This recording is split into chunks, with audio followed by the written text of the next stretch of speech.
Yes. Welcome to the Bayern preview. Big game tomorrow. Massive test for City. See if they can hold the bottle. Obviously, last time was in obviously the next round, but last time we played Real Madrid, we took a lead there and bottled it. This time, we need to have learnt from our mistakes, and a bit of game management won't go amiss. But we are taking a healthier lead into this game, and we're looking good at the moment. So it should be a good preview, this. Obviously a massive game, 3-0 up, so we're in a good position, but things ain't always that easy, man. You know what I mean? Sometimes you have to just dig in and get a result, even though it should be easy. It should be an easy result. It should be an easy game with 3-0 up, but everyone knows that's not going to be the case. The team has to be right up for this. They really, really do. Yeah. This stream's a bit of a combination between the press conference and a normal preview, because the press conference is only just happened and it's still happening right now, actually, I think.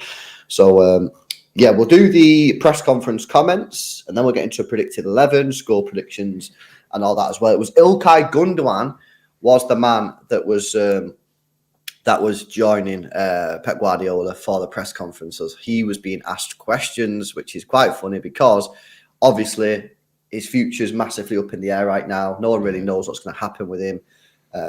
Is he leaving? Is he staying? That was the first question, as you can probably imagine. İlkay Gundogan, his future. He says, there are talks in the background. I think that's normal. But without going into too much detail, there's nothing decided yet, so the talks continue. And if there's a decision, you guys will be the first to know. What do you think about that? Are we reading anything into that or no? No, I don't think he's made his mind up yet. No. There's a little bit more information actually coming out. It seems, because we didn't fully understand how many years City were offering him, it seems that City have offered him a 1-year contract. Barcelona have offered him a 2-year contract with an extension for a 3rd year. Yeah, so it's more safety for him. It's more safety for him to go to Barcelona. That's probably why he's thinking about that. I think he's not sure yet. So I think he's kind of a bit on the edge about what to do. I think the Barcelona one is very tempting, though. I think the security for more years is tempting for him. However, with City only offering him 1-year deal, kind of leaves him in a weird position going into next year. Because then next year he's in the exact same position he's in now, and he has to go through all of this again. And he might be thinking, well, I got a new kid, I'd like to, do you know what I mean, have a bit of stability. Yeah. No, I agree. So that was his first question. Not too much given away there, though. He was then asked about the sort of how City are going to set up tomorrow. And Gundogan said, we want to play our style versus Bayern Munich. We want to be clinical. Everything's possible. The Champions League is special. We're taking it seriously and know that we're playing against one of the best teams in Europe. That's how we're approaching this game. He says, the further you get in the Champions League, the bigger the hunger to win it. I was close at Dortmund in 2013, and most of the squad was close a couple of years ago, but it wasn't to be, which increases the desire to get back to a final and win the trophy. I mean, he is pretty unlucky never to have won a Champions League. Lost 2 finals, hasn't he? Yeah. Multiple semi-finals as well. Yeah, he ain't the luckiest of guys. Hopefully this year can be a different one, isn't it? Hopefully this is the year. Obviously we keep saying this about everyone. Hopefully Fernandinho takes his Champions League before he goes. Hopefully Silva takes the Champions League before he goes. Hopefully Aguero takes the Champions League before he goes. Hopefully Gundo can actually do it. And if this is last year at City, it'd be a good way for him to see it out as well. For him to finally win it. Because he's captain as well. Yeah, captain as well. So that'd be massive. Imagine if he's the first captain. Close. Yeah, the first captain to win the Champions League. Because City's big. It's big. He's going to be desperate to win this because that's historic. His name will go down in Manchester City history for eternity. Oh, when was the first time City won it? You can imagine it, bro. In 60 years, people Googling it. I go on Wikipedia now and have a look who won the Champions League, time ago, and I see who played in it. People will see that İlkay Gundogan was captain. Does. Yeah, that's major. Big, that's weird. Let's continue. He says on Bayern Munich and Thomas Tuchel, he says, I think it's just a matter of time before you'll watch them and say, wow, hopefully not tomorrow.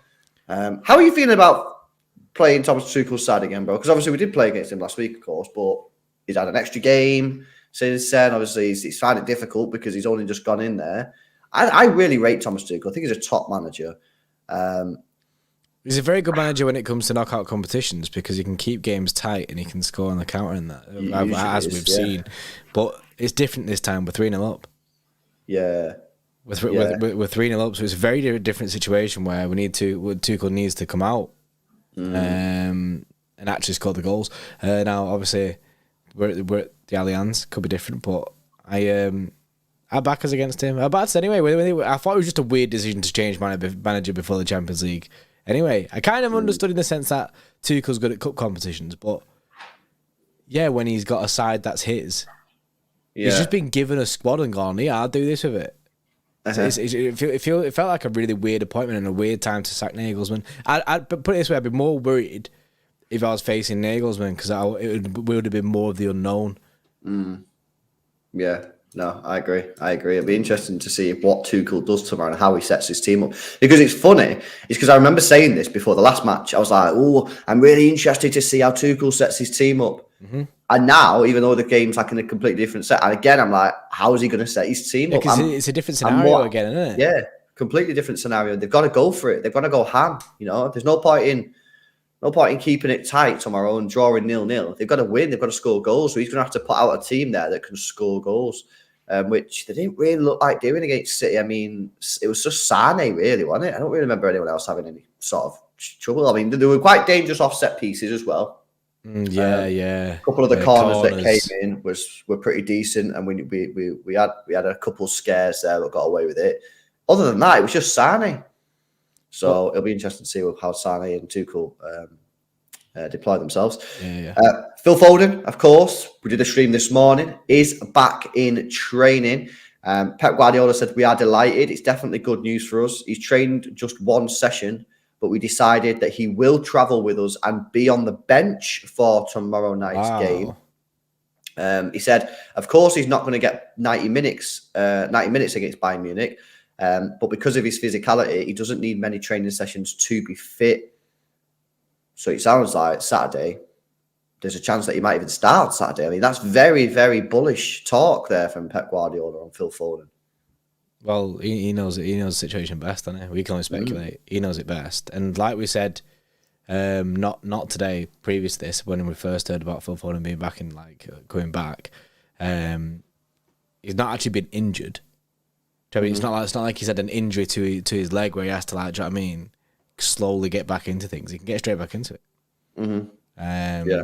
So I don't see him starting at all. Like I say, he did say bench, but he could get some minutes, which is good. Looking ahead to Sheffield, if he gets some minutes against Bayern, especially if we're winning 3-0 up, but put Foden on, give him 10-15 minutes or whatever it is, and then for Saturday or whatever it is, he'll be ready. Yeah, I agree. Pep Guardiola was then asked about style, how we're going to play and how we're going to defend, and if we're going to defend. Pep Guardiola said, we are going to defend for sure. Part of the game is that you have to defend. We are going to defend tomorrow. And I was thinking, everyone's talking about the defense tomorrow, right? Everyone's talking about the defense. I feel like I'm one of the only people here not talking about the defense and talking about the attack. Score goals, man. Score goals tomorrow and we go through. I mean, ultimately, though, if we don't crumble at the back, we also go through. Yeah. But this is the difference. You can defend very, very well tomorrow and still concede goals because you're playing against Bayern Munich. Score goals, man. I'm thinking more attack is the best form of defense in this one for me. I'm saying go and attack. If you get a goal tomorrow or 2 goals, it's game over. They ain't scoring 5 goals tomorrow night. I don't want us to go ham. I want us to just go the exact same game plan. Just the exact same plan. I mean, go out there to just play the game. We don't need to go overly commit. We don't need to desperately try and get a goal at the Allianz.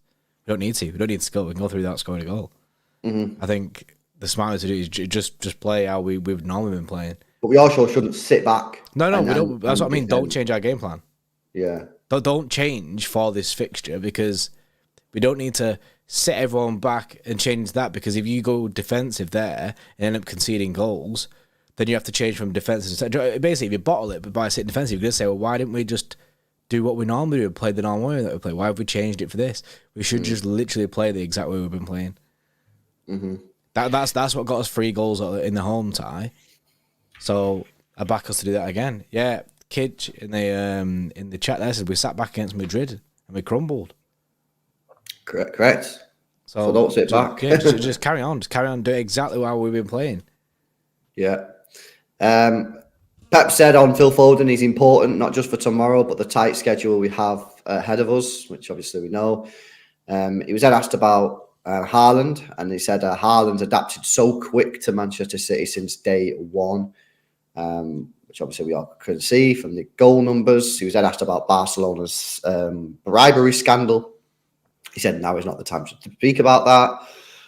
He was then speaking about Bayern Munich potentially doing a comeback tomorrow, and he said, I've been here at Bayern Munich and I know the mentality of this club. It's everywhere. It's in the skin. It's in the skin. A comeback versus Man City is entirely possible, which we all know about. And again, that's why we have to make sure that we're. That's why we can't crumble, innit? Because he'll be saying, innit? Look at what they did against Real Madrid. He crumbled against Real Madrid. Comebacks are a thing in football, so. He'll be saying to that Bayern team too, like they've got a chance. Mm-hmm. Pep Guardiola then says we've been 6-7 years on top of all competitions and still we are there.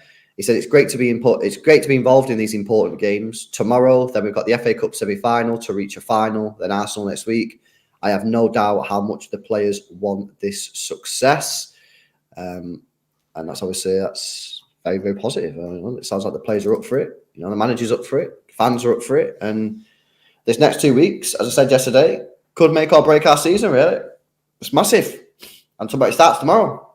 And we've got a massive head start on Bayern Munich because we've got 3 goals advantage. So, come on, man. Surely we've got to do the job tomorrow, man. We're in a favourable position. Like a massive... I think if we get our goal, I think it seals it. We said it before, innit? And I'll say it again. Like I think if you concede 4 goals against Bayern Munich, you probably don't deserve to go through anyway. Mm-hmm.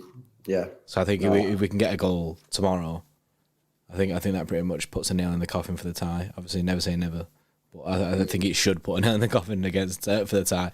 I'd like to get that done pretty early, but then I just want us to play a normal game. Man. Play a normal game. I think we'll be chill. Don't change it up too much. Like. I don't back this putting every man behind the ball situation and just invite pressure on us. Because you're just there to be hit at. I don't want to be there, you know what I mean? I don't want to be there. We are sick. We are actually mint, so we can go and play our game. We don't need to go and adapt for Bayern Munich. We're 3 goals up. I back just following the same way they're playing. I think that's the best way to take into it. I agree. Let's get into... starting 11 then, because that's the end of the press conference. He did answer some questions in German, but I don't know what he said. We ain't no translators, innit? Nah. Big up Anakin, by the way, with the 2. He says Haaland to score early, Foden to come on and score. Yeah, with a £2 super chat. I mean, to be fair, it'd be sick if Foden did get on and scored as well. Yeah.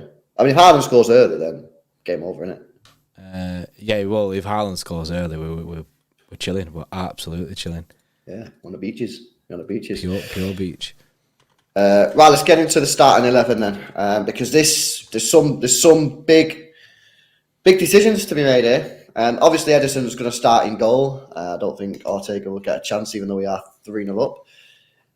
And then it's sort of the standard questions that we've been asking ourselves over the last couple of weeks of who plays right back, who plays left back, centre half, and all that. And the big one for me here is, do you bring back Kyle Walker into the game with 3-0 up?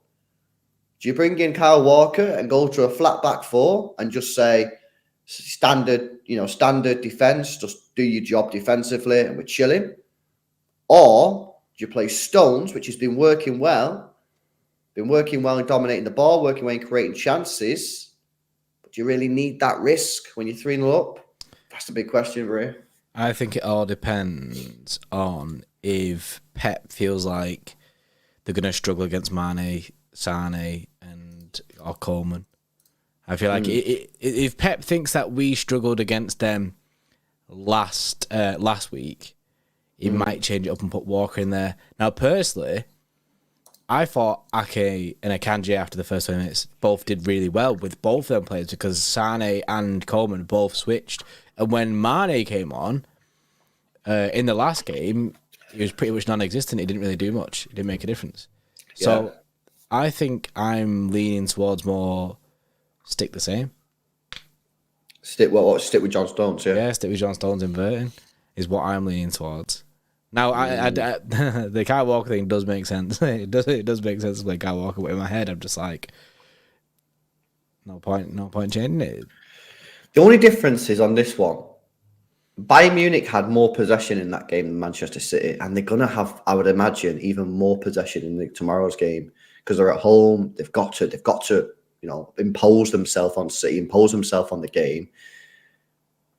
So it's going to mean, for me, my view, it's going to mean that John Stones is going to spend most of his time at centre back, meaning Akanji is going to spend most of his time at right back if they have the ball more than they did in the first leg, which was just over 50%. So I don't know, man. I'm drifting to Kyle Walker and just locking the back off and then just tell my midfield and my attack to score me goals in it and just be like, defence, you do your job. Don't concede. Midfield and attack, you do your job. I don't know. It's a tricky one. In fact, I'm going to go Paul. Yeah, I think it's a Paul that's needed. Jared even inverted with Kyle Walker right centre back be an option. I don't think Kyle Walker go right centre back. Unfortunately, I think he'd prefer the Akanji way. Did Walker play in the last game? I can't remember. No. Did he not come off the bench at all? Oh, I don't know if he came off the bench, but he didn't start. I can't remember whether he came off the bench or not. Right, Paul's in the chat, guys. So have you say it on the poll? Let us know what you think. It'll be an interesting one to see what you guys are saying on this one, man, because, like I say, it's a bit of a difficult one. Well, whilst they're doing that, I think we can both agree that it's Ake left back. Yeah, Ake left back. It's Diaz. And then it's going to be Akanji or Stones, depending on what happens with the Walker thing, innit? Mm-hmm. It's heavily favouring the Stones inverted Akanji right centre back, and I just agree with that. I just agree with that. My head does say play Walker, and that's the way I was going into the preview last week. I went into the preview last week with my head saying Kyle Walker has to play against Bayern Munich, but I changed my mind, man. I changed my mind because I was like, nah, you know what? Stick to what's working, and this is working. As much as we did give up a little bit of possession last time, it worked for us. We got 3 goals at the end of it. Now, obviously, they did have chances, and maybe Pep. So that's something that Pep will look at and maybe try and minimise that and switch it to stop that, to give us more control of the game. I personally, I'd go Walker, but I've been overruled. Overruled by chat, innit? Overruled, so we have to go for the standard shit. So whack them in. There we go. Akanji and John Stones. John Stones inverts here. Obviously, everyone knows that. I'm just putting him there. And I think pretty much... Does the rest of the team pick itself? The rest of the team picks itself. You got Rodri, Kevin De Bruyne is obviously going to play. Ilkay Gundogan will play in the midfield. But this is where it could change. You got Haaland up top. We're going to play Jack Grealish 100% on the left-hand side. Mahrez or Bernardo. Bernardo every single day of the week, 100%. Yeah. Not even a doubt in my mind. Bernardo cooked up last time, so I think it's got to be Bernardo again. Yeah. Yeah. I feel like this is the team. That's the team. Now, I'm happy with this team, obviously. But if Walker did start, I'd be absolutely fine with that as well. Yeah. I'd play that team, but me personally, I'd go to Walker. I'd go to Walker and not have an inverted right back. But it is what it is, See what it worked in the first leg, but the second leg is completely different. Bayern are going to play completely different. They're going to set up completely different. They're going to be going for it. The fans are going to be behind them. They're going to get on the ball, make things happen. Akanji would spend more time playing right back than he would be centre back because we we wouldn't have the ball as much. So that's why I'd do it. But if Pep sends that team, It is what it is. And yeah, tomorrow's a massive night, man. A massive, massive night. And like I said earlier in the stream, tomorrow's a lose-lose, man, because we either go through and everyone's like, you should have gone through anyway, you were 3-0 up, or we get knocked out and everyone's going to be fucking roasting us, man. So just got to do our job, go there, and again, just score. Score me a goal, and we go through. Yeah, that's one goal my seals advice. It. One goal seals it for me because I can't see us conceding 4 goals. Nah, surely we ain't conceding 4 goals against a team that didn't even score 1 at the Etihad. I mean, it's possible. Never say never, but you know, at the end of the day, if they score 4 goals, then like you said before, do you even fucking deserve to go to the semi-final if you're conceding 4 goals? That's true. So go and score me a goal, Haaland, Kevin De Bruyne, Bernardo, Grealish, Gundogan, any of you guys, just get me a goal, and that should be cooking. That should be cooking time. They've not even got 4 goals in the last 4 games. Yeah, Bayern, and 2 of them have been at home. Mm-hmm. So I just don't see how we don't score tomorrow because, bro, the way that they have to play, the way they play should suit us because they're going to have to push us up. They're going to have to squeeze us, play a high line, and that's going to leave loads of space in behind for Erling Haaland. Now, so long as we don't go back to what we used to do, which is never play the ball in behind for Erling Haaland, Haaland could have a field day tomorrow. Yeah, I'm not even joking. If they squeeze us, which I imagine they will because they kind of have to, Erling and Kevin De Bruyne's got his passing accuracy on point. Erling Haaland tomorrow could get a hat trick, man. He could. Yeah, I don't know what Bayern are going to do. Yeah, there's a chance that a lot of space will open up, but like the first leg, there was space in the first leg. We created chance in the first leg, so surely this one's going to be more space for us. There are more opportunity for chances, or if not, you'd imagine it'd be the similar amount anyway. Yeah, because like I said, they had more possession last game. They were going for it in the last game, trying to get a goal, even when it was 0-0. So you'd like to think that we have a major chance of scoring, and I think if we score, I think that should be it. That should be it. That should see us through. But it is a massive game, and it's a massive test for City because we got to not bottle it, and there's going to be a lot of pressure on it. Do you know what I mean? They'll know they bottled it. I think Ruben Dias is going to be massively important tomorrow to keep all their heads calm. I agree. I think I know Gundogan's captain and that, but Ruben Dias is the leader of this team. I mean, he is the captain basically. He needs to keep everyone level-headed, keep it all going. If we concede, we need to not shit the bed. If we concede early, don't be shitting the bed. You know what I mean? There's still a long way to go. They need to stay calm and stay strong in it. Like we need the tight defense. Yeah, I agree. Big up Farhad says Bayern Munich score rate very low last games. Don't worry.